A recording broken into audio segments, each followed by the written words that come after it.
Welcome, everyone. Thanks for joining. I'm Sandro Lima, Alliance Solutions Architect here at Chaos Search. We'll be starting in just a few minutes. Just very first while we bring people in. So in the meantime, just to get a sense on how familiar you are with Chaos Search, I'm gonna launch a quick poll here.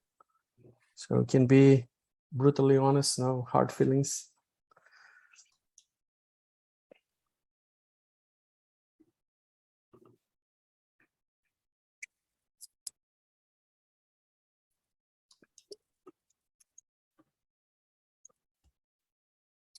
All right.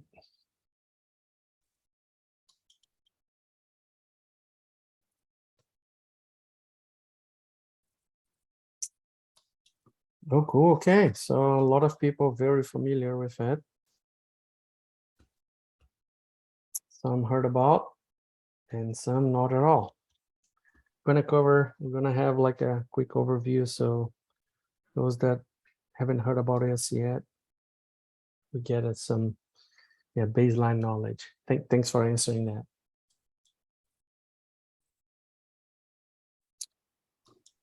Just a few more seconds and then we can get started.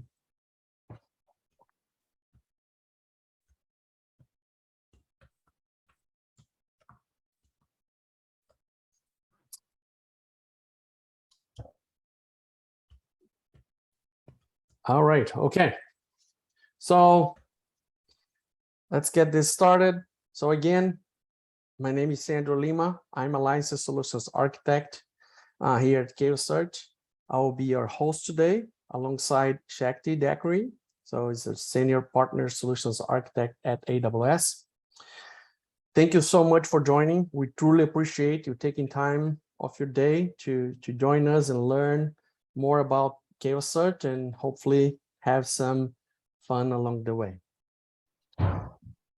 So here is the agenda for today. We start with a quick introduction. I'm going to give you a high-level overview of Chaos Search, what it is and what the benefits it brings. And then I'm going to pass it over to Shakti that will talk about the AWS Partner Dev Day and the resources that we'll be using for the workshop. We will also give you an overview of the Elastic load balancing logs that we'll be using for the workshop. Then we jump right into the workshop. This is the meaty part. So this is the hands-on part where we basically guide you through the process of getting the logs from S3, the raw logs, and bring it to Chaos Search and start building visualization and analyze the logs in a very simple manner. After you learn this, then it's time to do it on your own on our Chaos Challenge. So we're going to give you another data set, and then you go through the process of like finding this data, indexing this data, and then run your analysis to answer a question that we're going to post for you. So there will be some cool prizes for the winners. So whoever answers first. So I'm going to give you more details when we get there. Finally, after the challenge, just come back for some wrap up and some next steps. Okay. So lots to cover, not so much time. So let's jump right into it.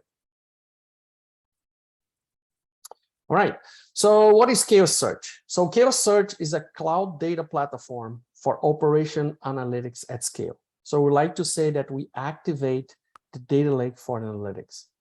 And what we mean by that is that if you think about the modern approach for data lake, it's all about streaming logs, streaming data into cost-effective, reliable storage like Amazon S3. But then whenever you have to analyze this data, you need to move this data out of S3.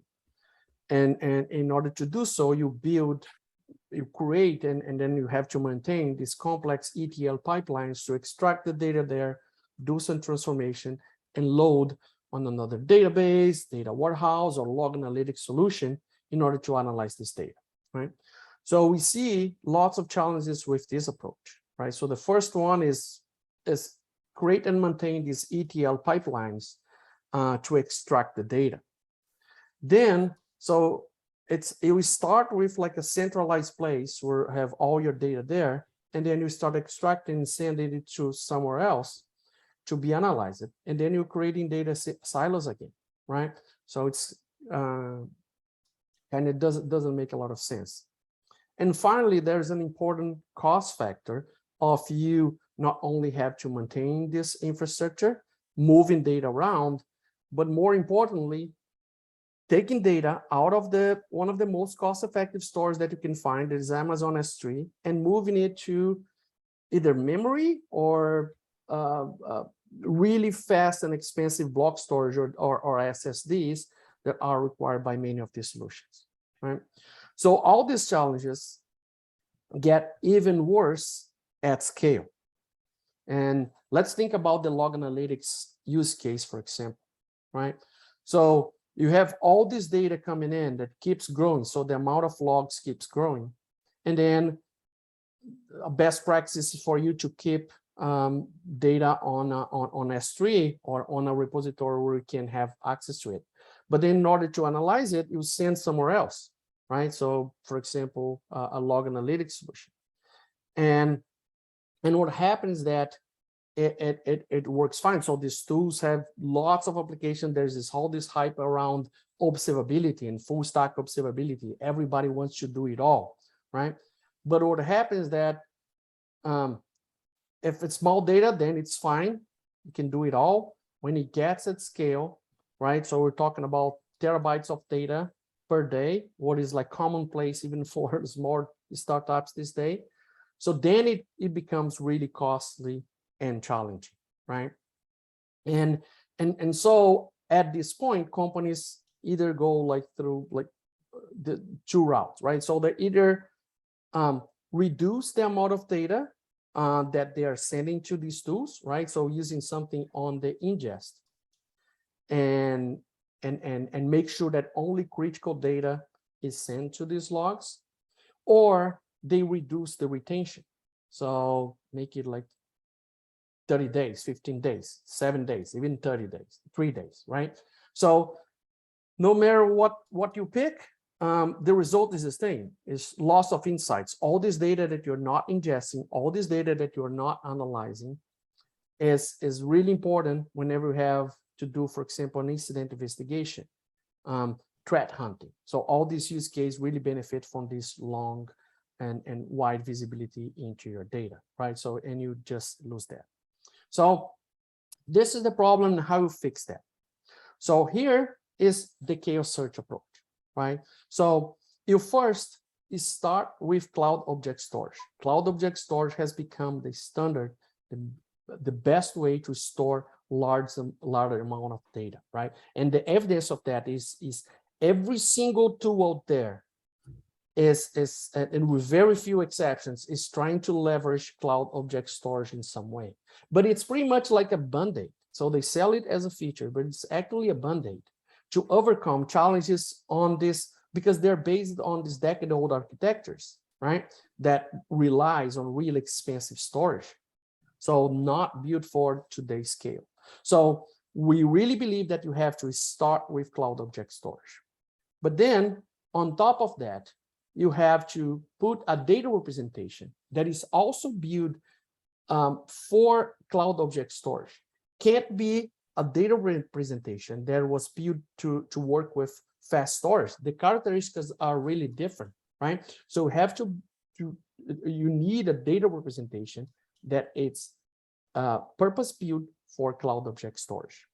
And finally, on the compute side, you need a completely distributed compute form, right? So elastic, stateless, that can adapt to your needs, right? And be completely decoupled from your storage. So how this looks like in a product? So here it is. So with Chaos Search, so we start with AWS S3, right? So this is your storage, this is data always stays inside S3 and under customer control inside customer buckets, right? And then on the compute side, it's delivered as a fully managed SaaS solution, right? So there's absolutely nothing to manage, absolutely nothing to deploy. So we manage it all, right? And then you can do cool things about with your data, like transformations, without having to duplicate the data, right? And on the output side, instead of forcing you to learn a new tool, you can use either public APIs, or you can also use tools that you are familiar with, open source tools like Kibana, for example. So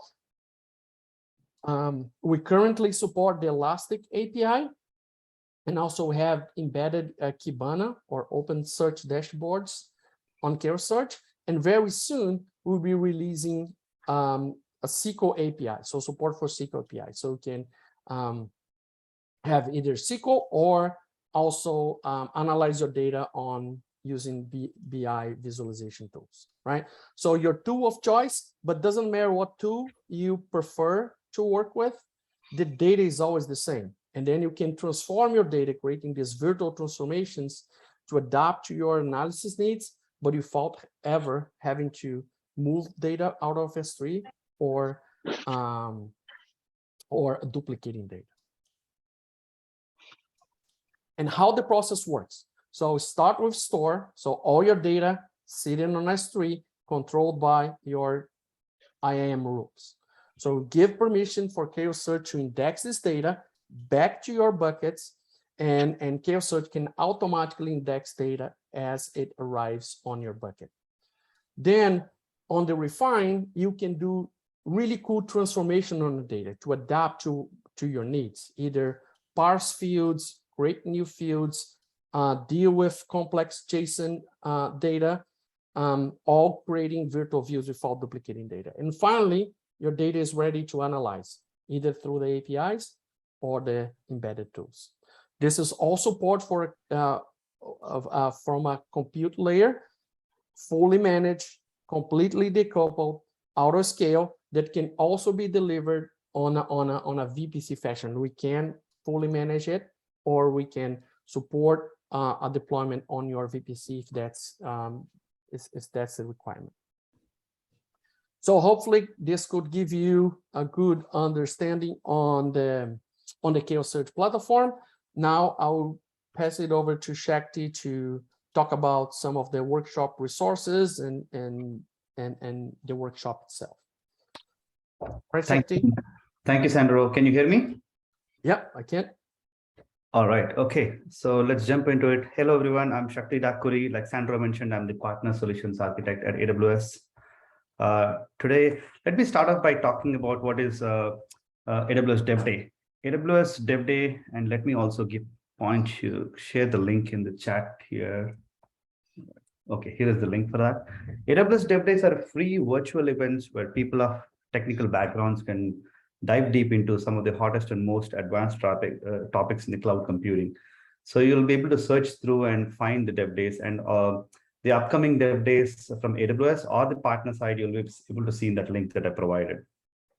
These Dev Days are powered by AWS workshops.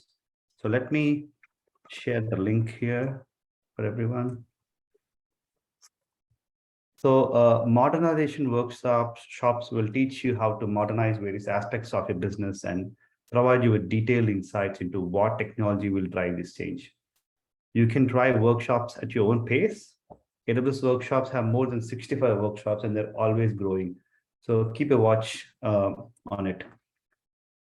All right, let's go to the next slide. Thank you, Sandro. So I would suggest you open 3 browsers, so 3 tabs in the browsers. On the first tab, what I would suggest is open the AWS account, and the second one is the DevDay KiosSearch.io, and the third one the Kiosk Workshop.io. Sandro, can you please put all the 3 links there so that folks can open 3 tabs so it's easy to navigate? Doing it now.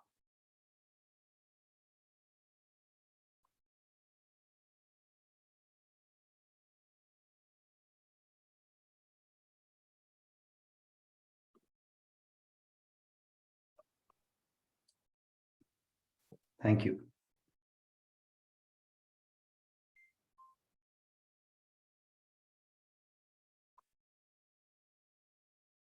Okay. So the first tab, basically, AWS engine and console, right? You will be able to access all the AWS resources. Second tab will give you the chaos search portal. And then third one will give you the workshop guide, the overall guide.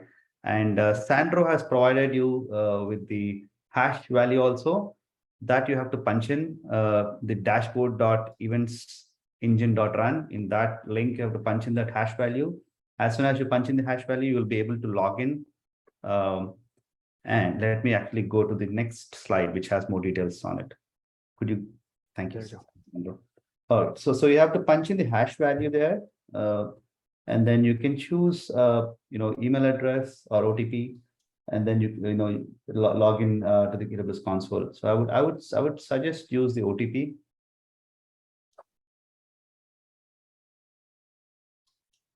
And please let us know in the chat if you are having any issues. We will try to unblock you. Yeah, just a note here, Shakti. Make sure that you open this on incognito, or so if you're using the browser to log into your AWS account, make sure you either change browser or open incognito to make sure that you're logging in on the DevDay account. That's a very good point. Actually, if possible, please log out of your previous account, AWS account, so that it will be clean experience. Yeah, especially because one of the steps is to run a CloudFormation template, and this will basically be directed to an account that you have open. So yeah, just make sure that you're in the right account there. And also for this specific dev day, we are giving you 6 to 7 hours of more time post this event.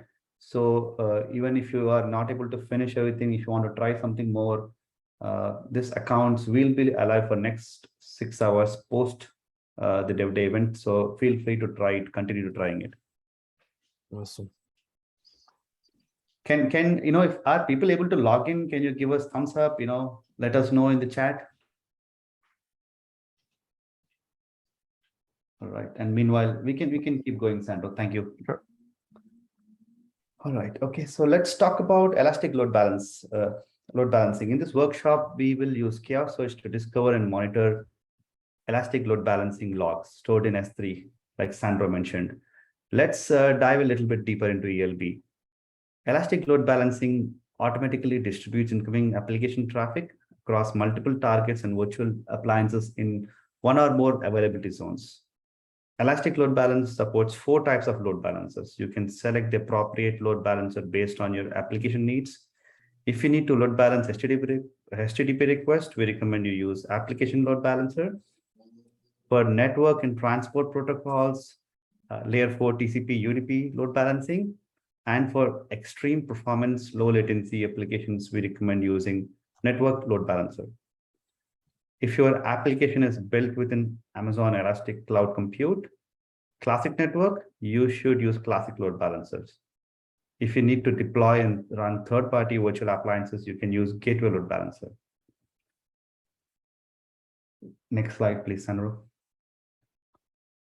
Here is a snapshot of ELB logs, which consists of 5 tuple logs, HTTP logs, and much more. In this dev day, you will learn how to better visualize these logs and build dashboards and visualizations. With that, I'll hand it off to Sandro. Yeah, thanks, Shakti. So ELBs is one of these foundation services on AWS, right? So it's hard to find an account that doesn't have at least one ELB around. That's why we chosen it for this workshop. But what you're going to see here apply to basically any log. We can work with any log that you have, including very like semi-structured nasty JSON data, right? Okay, so let's jump into the workshop. and I'm going to explain how this will work. So first, as Shakti suggested, so if you can have these 3 tabs open on your browser, and I have my Chaos Search account here, and also the workshop guide that you're going to follow. And what I'm going to do is I'm going to log into the event engine to create my AWS account. So you go to this link. So hopefully you could successfully pass through this stage, and then you use the OTP. That's the best option to get your password. So let me get my password here.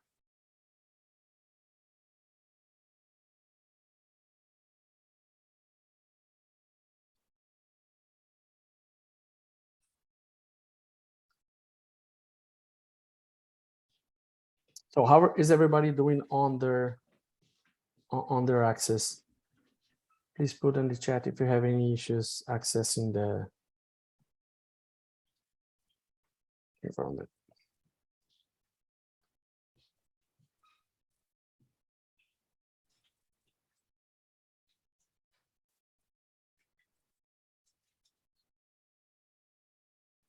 All right. Got my password.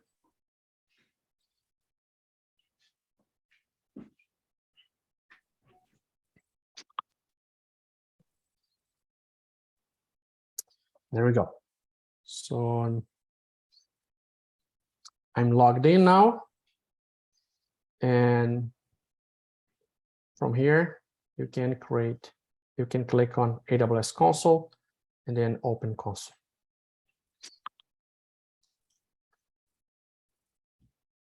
So what we suggest is that you have this tab open as well. All right. So let's go back to the workshop guide, and I'm going to just walk through what we'll be doing today. So the tasks can fall on these 3 simple steps, right? So first thing that you're going to do is that these AWS accounts are already populated with some logs, and you're going to log into Chaos Search and then discover and index data directly from there. Second step will be doing some transformations on this data with the refinery. And finally, we're going to play on Kibana with some visualizations and dashboards. So we're going a little bit deeper. So we're going to check these ELB logs, and the way we index it in Chaos Search is creating an object group, right? Then we're going to create a view. So this is what you do on the refinery by doing transformations on the data. Then finally, we'll be able to see the data on Kibana, and then we're going to play around and create some visualizations and dashboards there. As Shakti was explaining, so this is a hosted event, but if you want to run this workshop on your own at another time, you can do that as well. So we have this guide on the awsworkshops.io, and you can also request anytime a free trial of Chaos Search to play with.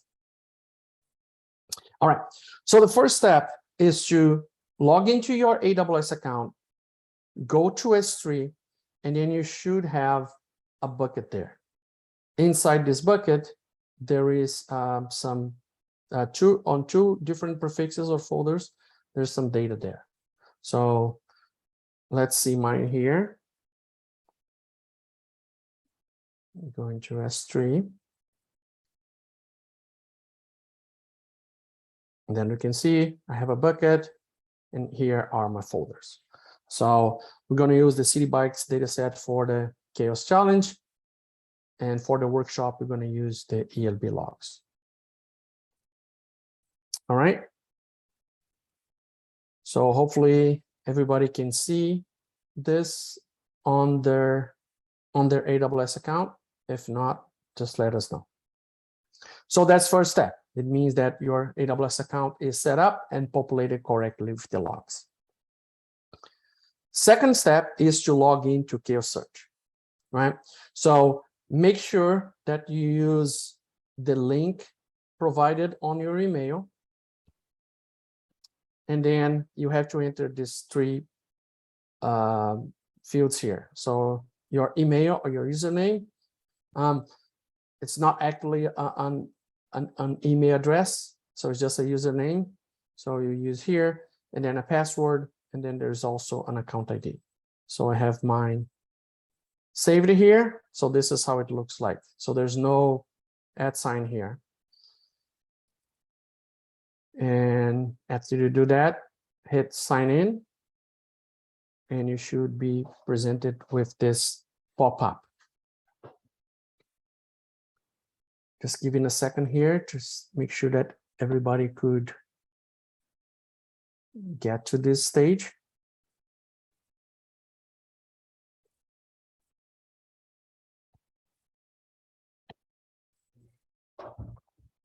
All right, so what we're going to do now is, in order for Chaos Search to access the data on your AWS account, you need to give Chaos Search permissions. So these permissions are standard IAM permissions. So use a role that allows us, that gives us read permissions to the buckets where the data is stored, and also read and write permissions to another bucket where we store the metadata and the indexed data. So this is, and this can be manually set up, but we provide for your convenience a CloudFormation template that you can run directly from the Chaos Search interface to make it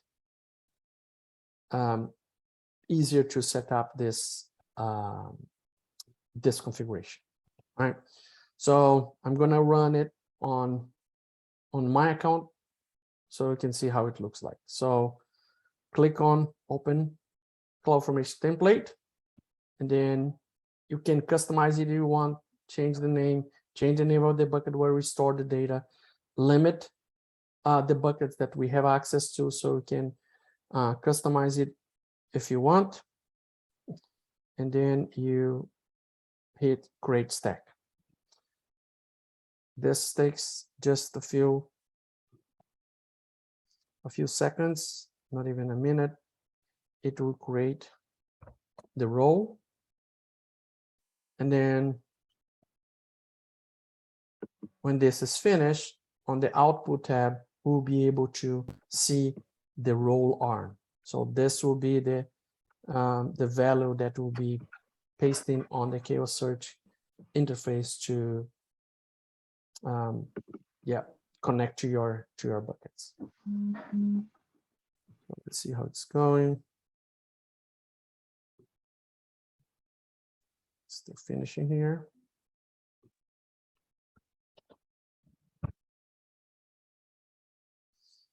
There you go. Okay, so if you see on the events tab, you see that create is completed, and if you go to the output tab, you can copy the role arm. Make sure that you copy in the whole thing. Then you go back to Chaos Search. Make sure that you delete the undefined here and paste your role arm. With that, just hit next, and that's it. Right? So we see a check mark here saying that the role arm was applied, and then if you hit back, turn this thing off, we're going to see the contents of the bucket there. All right, I'll just stop for a second here to see if people are following, need help.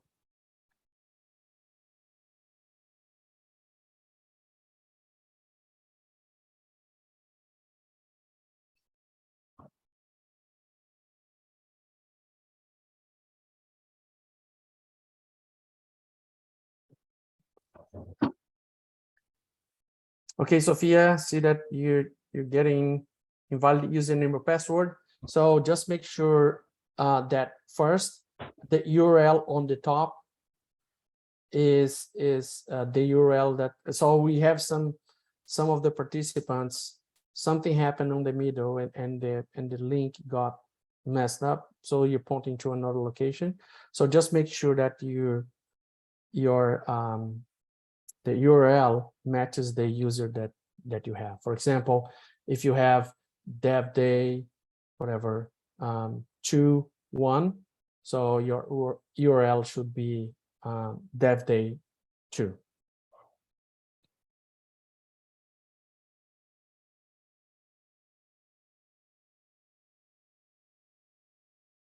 And Bob, David, if you can send Sophia the her credentials again, please. Thank you. All right, so let's keep going here. So what we're going to do now is discover and index our data, right? So Chaos Search make it really easy for you to find your data on S3, and then you can filter the data in order to, or select the data that you want to index. So this is what we're going to do now. So I'm gonna, on the storage tab, I click on the bucket where the logs are stored. And what I have here is log stores on different prefixes or folders or directories, right? So this is pretty standard. And one thing that you can do is click on any of these files and get a quick preview of the content of this file. So this is pretty handy, right? So otherwise you have to download the file and open. Sometimes the file is pretty large, it's hard to do it. So here is very easily you can access and see the content of these logs. So these are exactly the logs that we're looking for. So let's go ahead and create an object group and index this data. So we have two options here in order to select the data from this bucket that we want to index. We can either use the prefix, or I can come up with like a more sophisticated regular expression in order to filter either files inside the prefix that comes from a particular account or a particular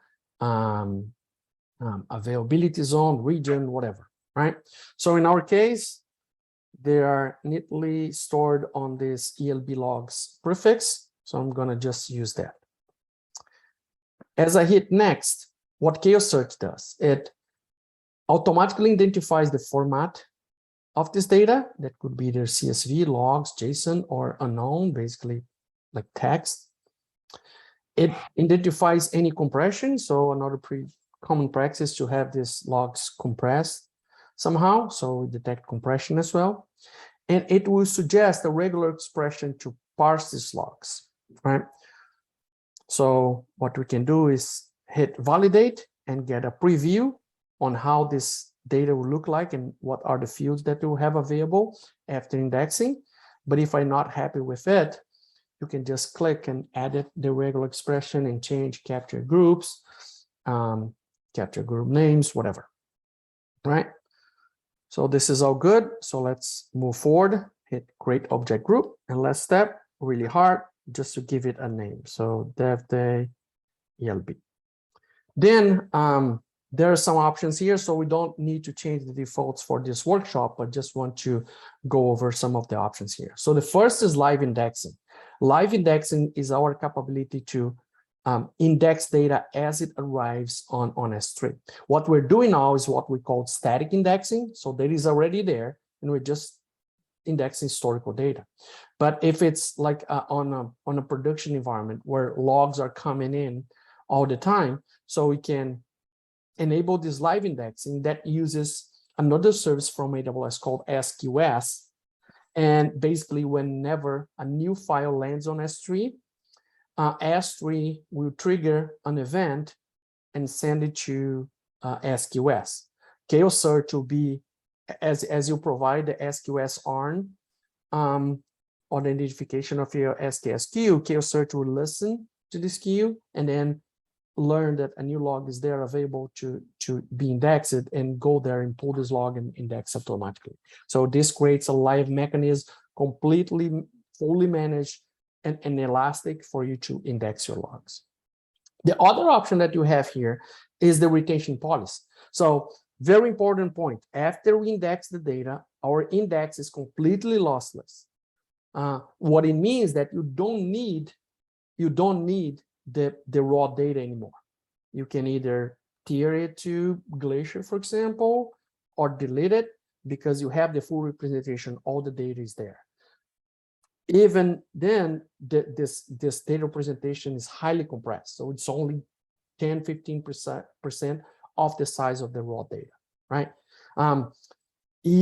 We give you options to control the retention of this indexed data, right? So you can keep it forever. We don't charge for retention, but if you want to apply a retention policy, so you can do that as well.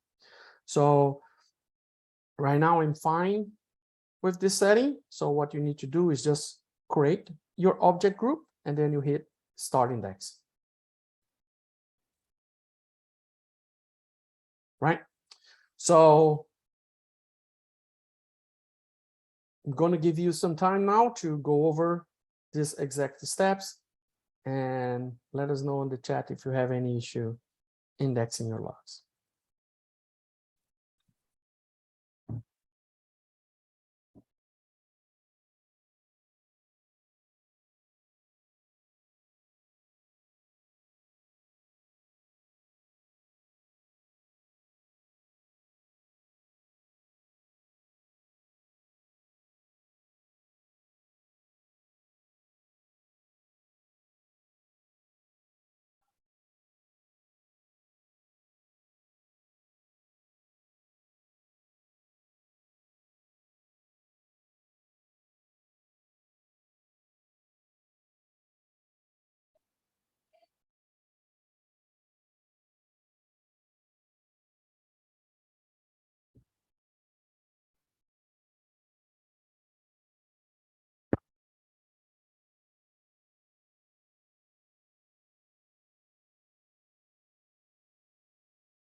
Okay, so it's indexing here.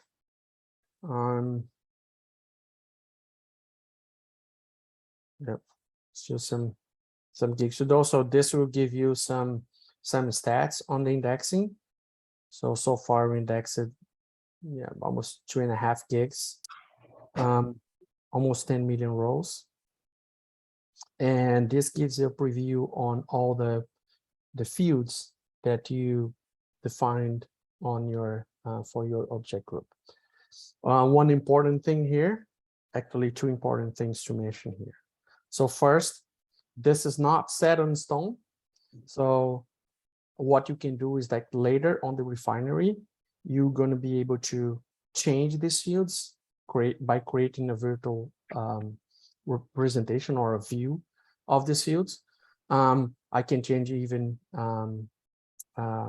the data type here, right? So I don't want this, for example, to be a string. I want to be a number, so I'll be able to do that. And Chaos Search will also adapt to changes on your log. So if you have new fields coming in, right, Chaos Search automatically index and adapt and add this field as like any other field there.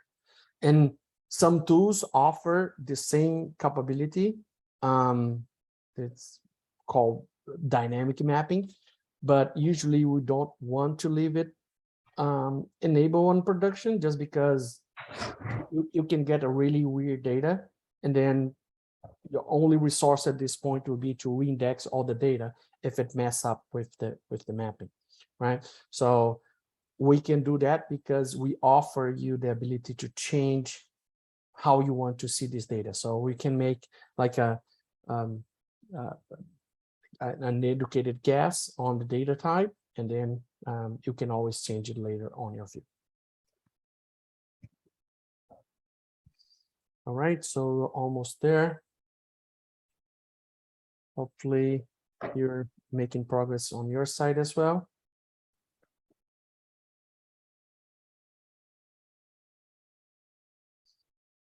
Just 1 more gig. So I think this data set is 11 gigs, so it's almost done.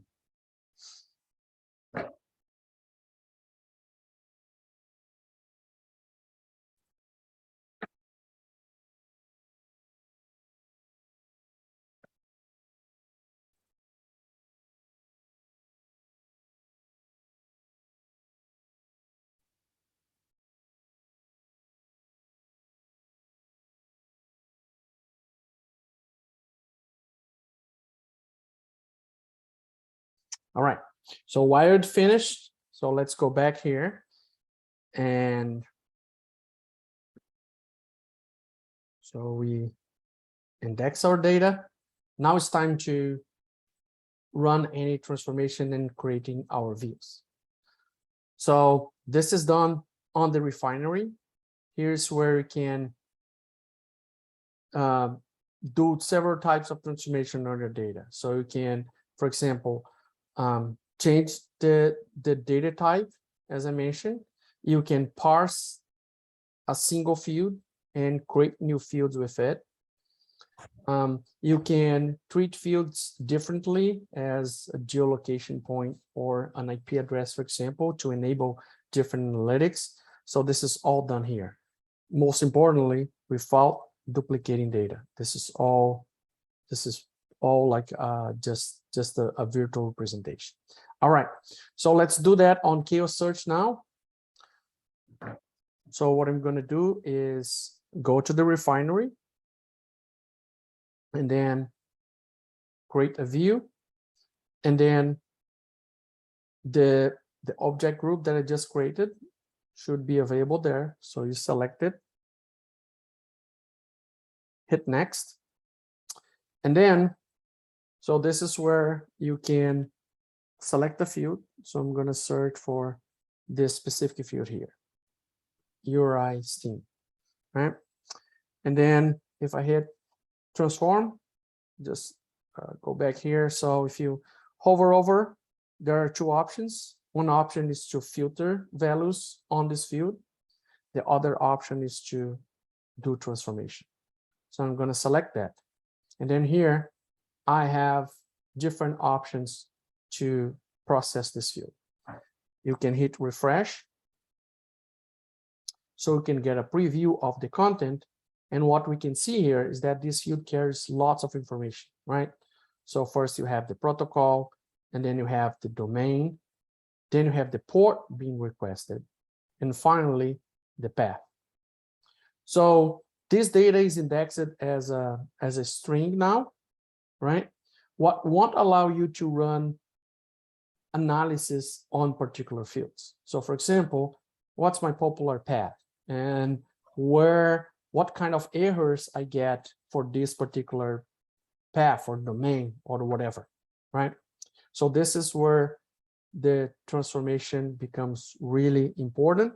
So what we can do is let me get my regular expression here, and then I can use this regular expression to parse this field into multiple fields. So pasted my regular expression there, and what I'm going to do is to create 3 different fields. So domain, port, and path, right? And I also want to change the type of the port to be a number, so I can run some number analytics and aggregations on it. So let's hit refresh again. And this will give us a preview on how these new fields will look like and what the content they will carry, right? So as you can see, now it's been correctly parsed. Let's just save this transform, and then we can hit next. Next, I'm going to select the timestamp field so we can build histograms, and this is default setup, right, for time series data. And let's create a view. Last step, just give it a name, view. Make sure that you use a different name. And then you have some options here. So you can overwrite an existing view, right? Sometimes you have like either code going, hitting the API, going, asking or querying a particular view, or you have processes around a particular view and you want to change the view, but you don't want to break any of this running processes. So you can just like overwrite it. We have the option to cache this view. So this cache is memoryless. So cache is also kept on object storage. And then you can also make your searches case insensitive if you want. All right, so let's hit create and get a summary of our view. So we can see that our transformation was applied there. And this is really fast, again, because we're not duplicating data, not moving data anywhere. It's just a configuration file that tells the system how to read the data that you already have stored. Just go back here. So still indexing, and now I'm giving you some time to go over the refinery and see if you can create your view as well and apply the transformations.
So while people go and create their views, just one thing that I want to highlight is regarding our capabilities on processing JSON. So we know that JSON is great and becoming like a standard for logs. And the good thing is that it's dynamic. It's really easy to use. It can be easy to read by computers and fairly easy to read by humans as well. But the problem is it can get crazy, right? So you can have things like big arrays that and multiple of this nested arrays that becomes really challenging to process.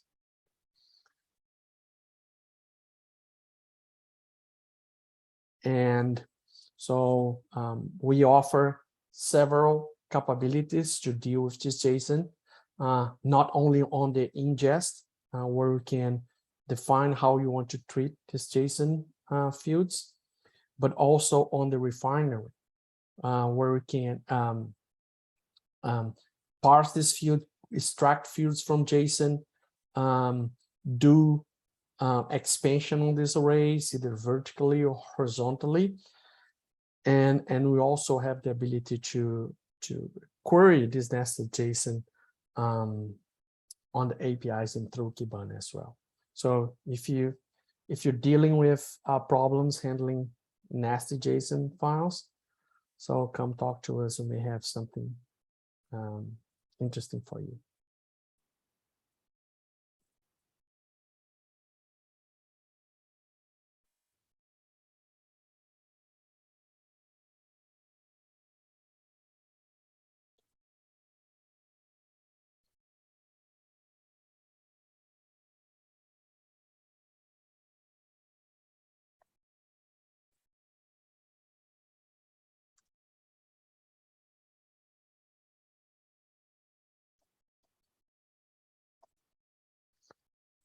All right, so how everybody's doing on creating the views.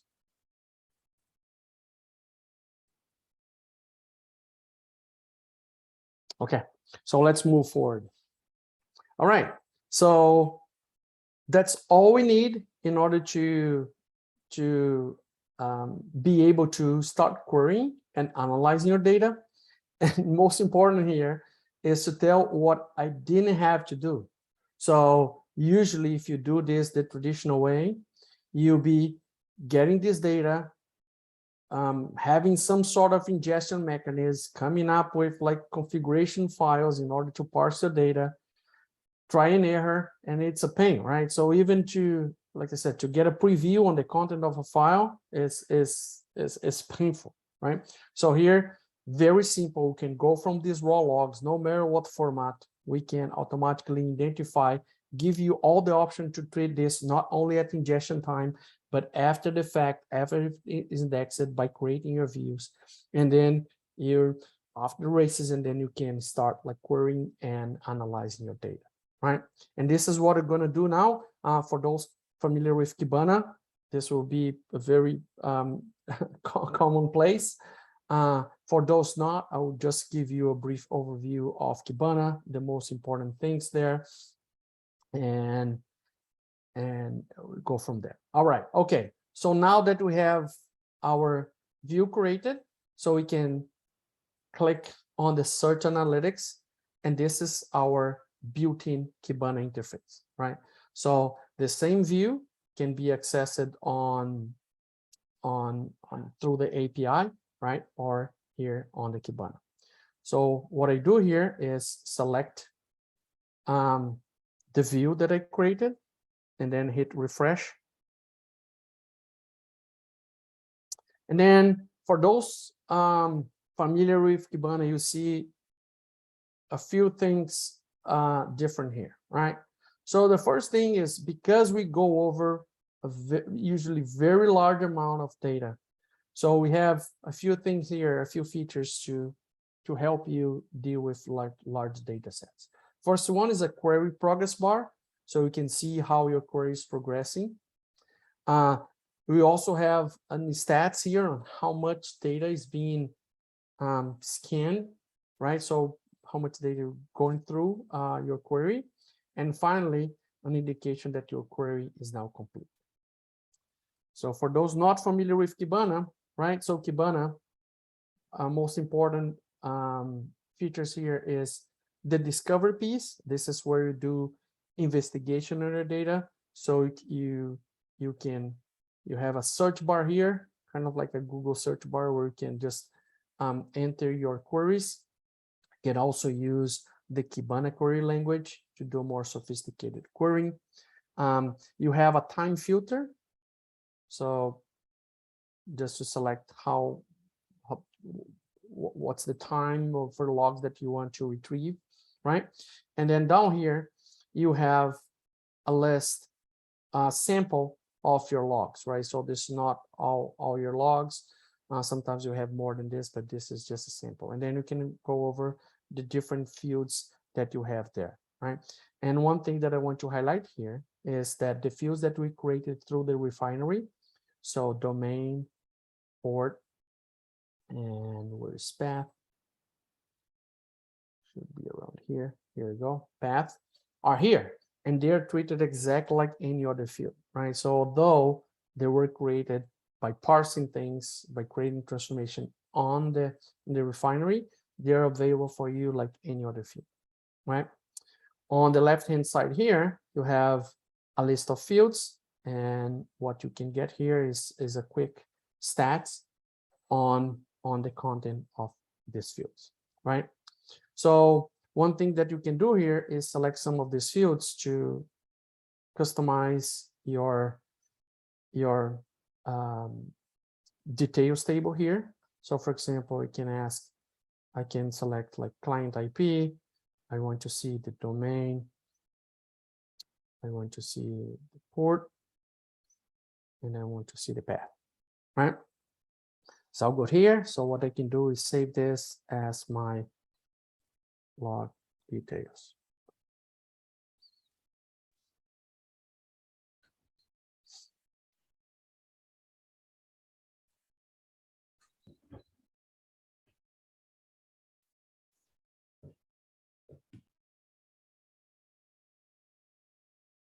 All right, so let me close out of this. Another thing that I can do is select filters. So for example, I want to see all the responses. There were not 200. It means that all the response codes, that means like errors or server failures. So I can just apply this as a filter, and it basically filters out the dashboard and the sample logs for me, right? Sandro, I'm sorry to interrupt. Sure. Your screen appears to be frozen on what you're Oh. showing to the group. Oh, Yep. I'm sorry. Thank you. What about now? Yep. Now you're back. I'm sorry. Thanks for the heads up. All right. Okay. So go over this again. So you can add filters to Kibana by just selecting the field. And then an operator. So backend status code is not 200. That will give me all the status codes that are not okay. So different types of errors, right? And basically this is discovered in Kibana. The second one is visualize. So visualize is where you create different types of graphs, right? So you can choose from this gallery here. So very common on pie chart, for example. From here, you select your view, and then you can customize it. So for example, if I want to see right now, the metric will just like count the number of logs, and I can split the slices on this pie by selecting, for example, the terms aggregation. And then I can pick a field. So let's see, for example, the top 5 paths on my data. So we can just select that and refresh.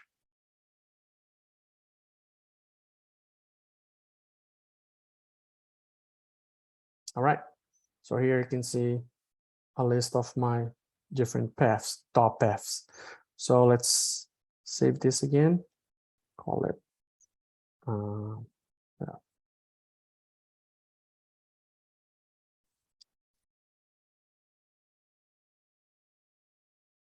All right, okay, so this is discovering and visualizations. So let you see if you can go to the discovery tab and then the search analytics tab and play with the discovery. Let us know if you need any help.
All right, so we're running out of time. So last step would be the dashboard. So dashboard is where you combine these different visualizations in order to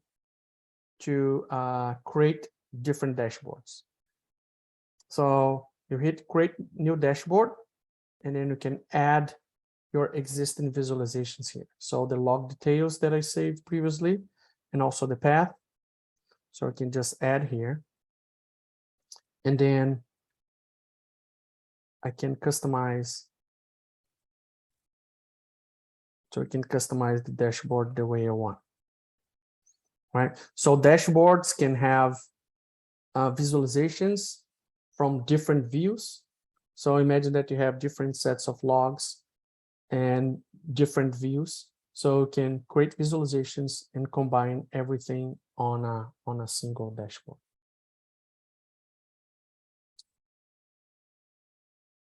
All right, so this is dashboard.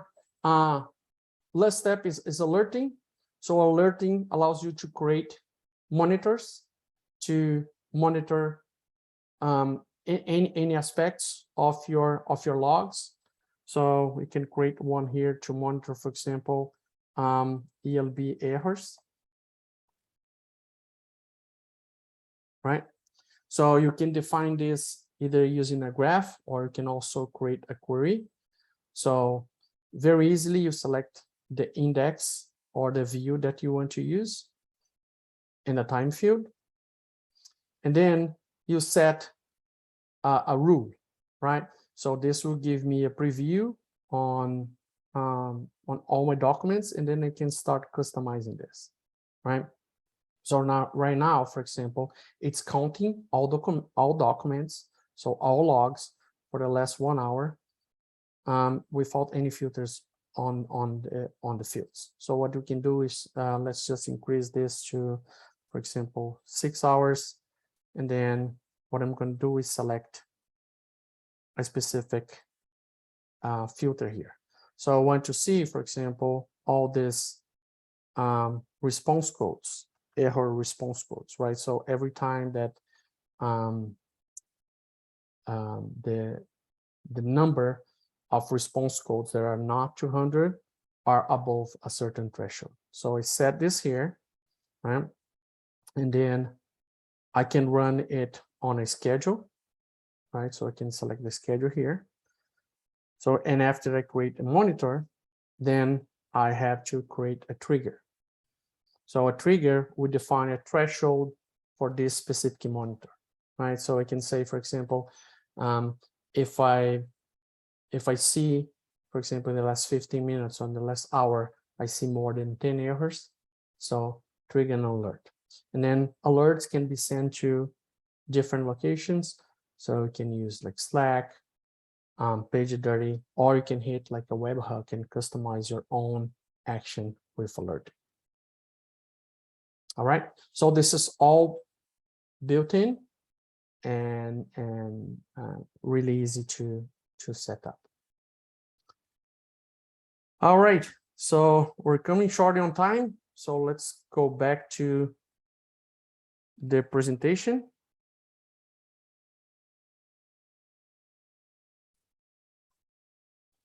And let's now do the challenge, right? So let me explain how this will work. So on this bucket that you have in your accounts, in addition to the ELB logs, there's also a CityBikes data set there. So this data set is from CityBikes, CityBikes data from August this year. So this is a tip for you to select the time filter for last 90 days, so cover August, and then it includes around 1.8 million rows, right? So the data is JSON and looks like this, right?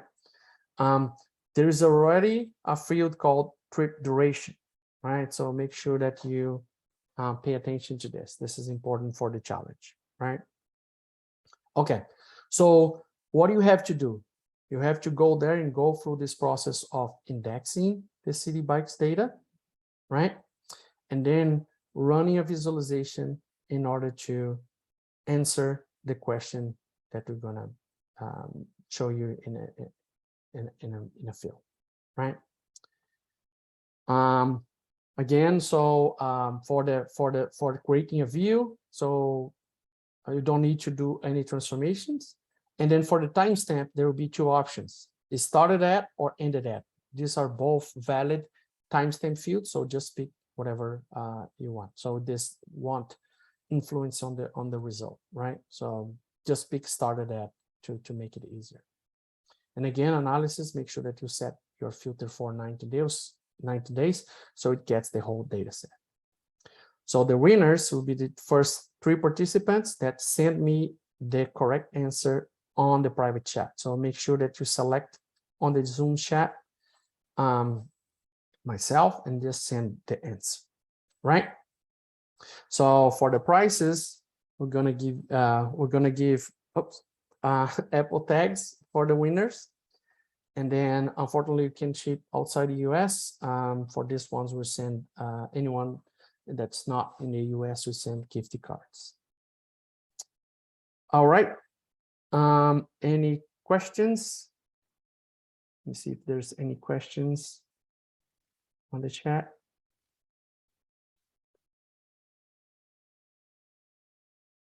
All right, okay. So here is the question. What's the average trip duration, right? So just a few tips. When you're indexing this data, this is JSON data, right? And you create a view. When you create a view, no need for transformations. And you can select the started at field as the timestamp. And then when analyzing data, you can use different types of visualizations to check this. I would suggest you do the metrics visualization. So that's the easiest one, right? So now with that, you can go ahead and index your Citybikes data. And then I will be checking the chat to see like who can answer that. What's the average trip duration?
So to make it easier, I'll go through on my side here. So here's the Citybikes. Create an object group. Prefix whatever city will do it. Only one file. So hit next. It's automatically recognized as JSON, gzip compressed. Don't need to do anything. Just give it a name and start index. This should take just a couple of minutes to index. I think it's less than 1 gig of data compressed.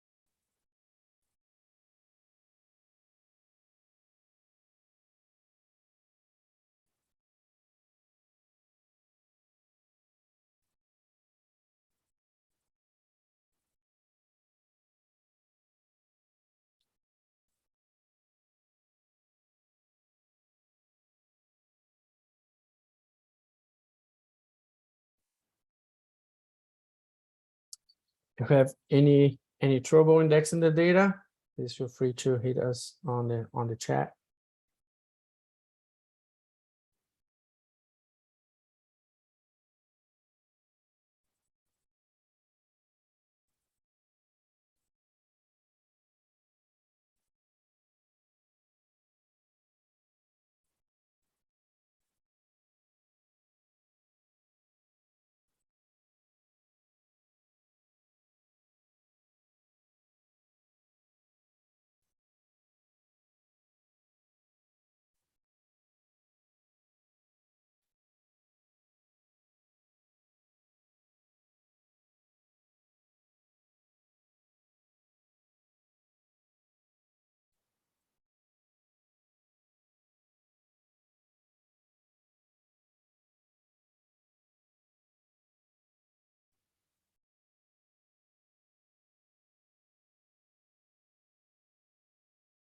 All right, almost there.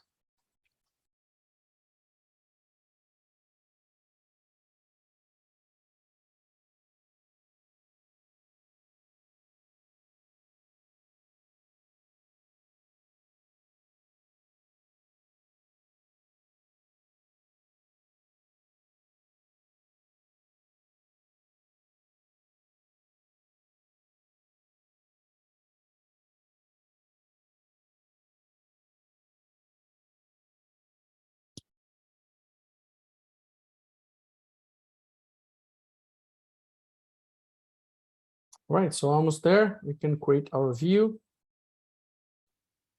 very easily.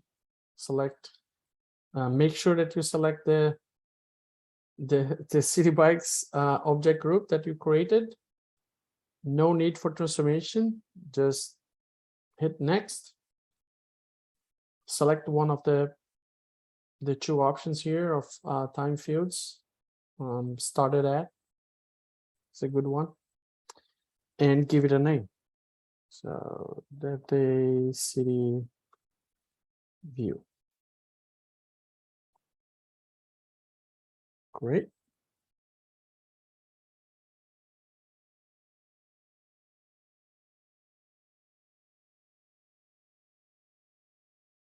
Yeah, now you need to make sure your data is fully indexed.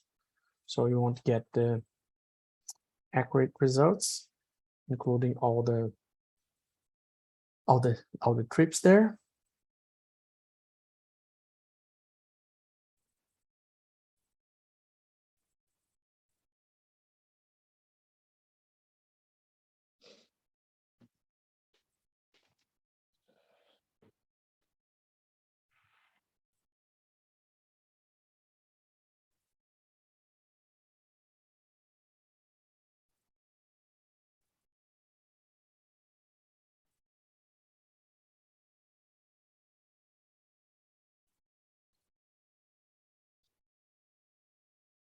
Then you should be able to see the data there.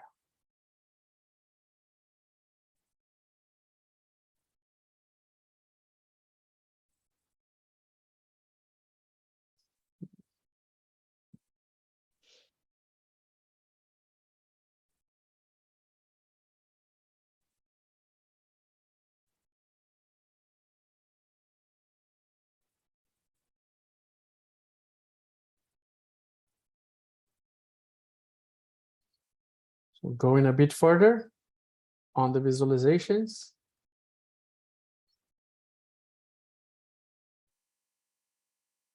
So you can create, I like the metrics visualization. Then make sure that you select the right view. And then if you go to the metrics box here, one option is average. And then it will give you the option to specify a field.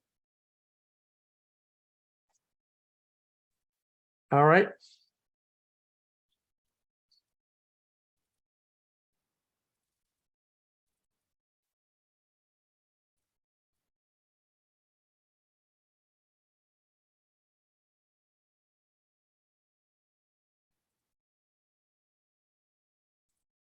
Already on time.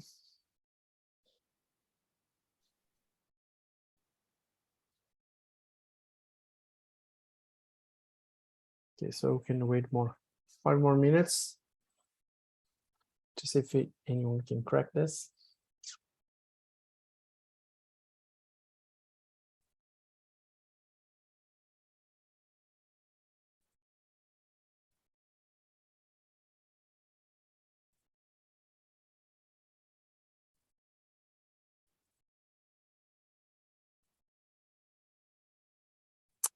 Oh, there you go. We have the first winner. Congratulations, David. Awesome.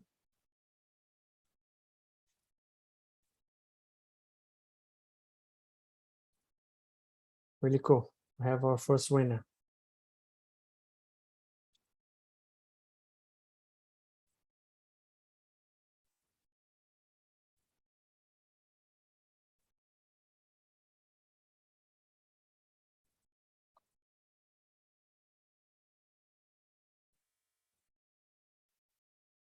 Anyone else?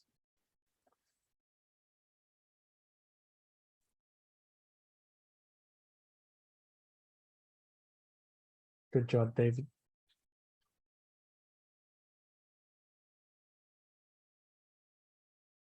Ooh, Marine's pretty close. I'll take that, Marine. I think it's pretty close. Probably you're still like indexing a few logs, but you're like close enough. So we have a second one. Awesome. All right, so one more. 2 more minutes. And oh, I'll probably pronounce incorrectly your name. Apologies in advance. Ehizold. Yeah, so we got it. Again, close enough. Not accurate as David, but close enough. So really cool. So we got our winners. Congratulations. Great job.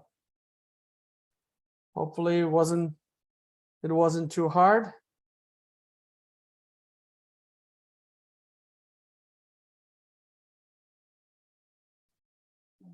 Cool.